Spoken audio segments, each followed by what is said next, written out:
Okay, cloudy day today, and I'm going to test the drone as I got it back. It was kind of interesting too. At first, I received the package, and I assumed just based on what all the information said, the drone itself should be different, but the controller should be the same. So when I opened it up at first, I was like, what is this? It was actually the box of the Mini 2. I actually bought the Fly More combo one, so this one was the smaller box, I guess, just with the drone, but it was shrink wrapped. I'm like, how can this be shrink wrapped? As if they just sent you a brand new retail package. That can't be true, because actually looking in the box, you can see there's the controller itself that was bubble wrapped, which was my own, the one that I sent back. So I was like, what's going on here? As I unboxed it, it looked like, again, it was a new packaged drone and all that. Everything has the stickers and the propellers. But as you look further, basically the controller's missing, all the accessories, so it was taken out.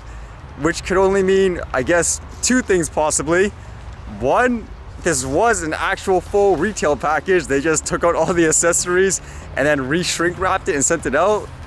Or another possibility is this drone was actually sent back for repairs for whatever reason, and they basically replaced whatever needed replaced, fixed whatever needed fixing, and they just repackaged it in case someone wants to do things like a care refresh, which is what I was testing, so they can send it out right away. That would make the most sense, because when I was inspecting the drone a little closer, you can see a little scruff mark and all that in certain places, so it makes me think it's been used before.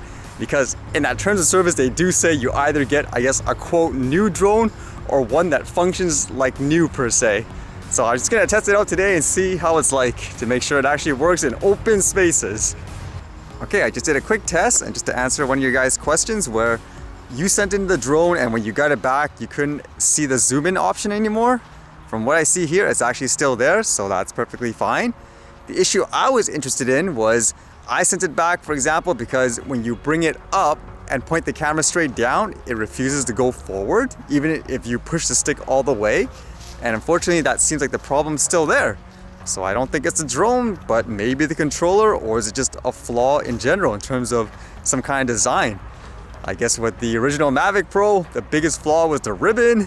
The original Mini was propeller, I guess, like getting bent all of a sudden just because of that packaging. Would this be the case for this drone? I don't know. Maybe someone else can test it. Anyone else have a Mini 2 where if you point the camera straight down and just go straight up, get like a rising shot or something like that, go really slow, and then afterwards when you reach something like, I don't know, 100 meters, 90 meters or something like that, just try to slowly go forward.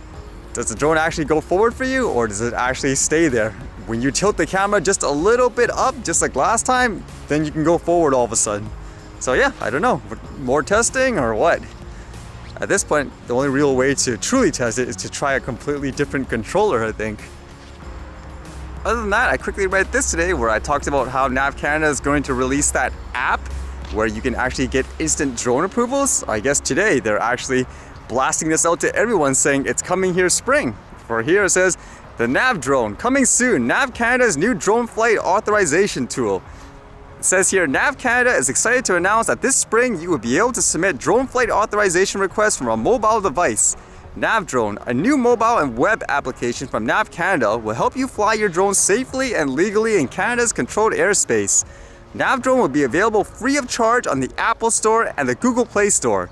A web version of NAV Drone will also be available on navcanada.ca, which will replace NAV Canada's current online remotely piloted aircraft system flight authorization request form and authorization process.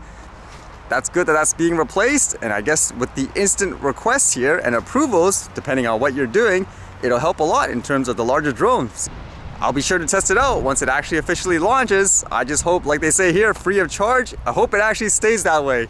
None of this crazy stuff like with some companies proposing you should charge landing and takeoff fees and all that.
Alright, see you guys later.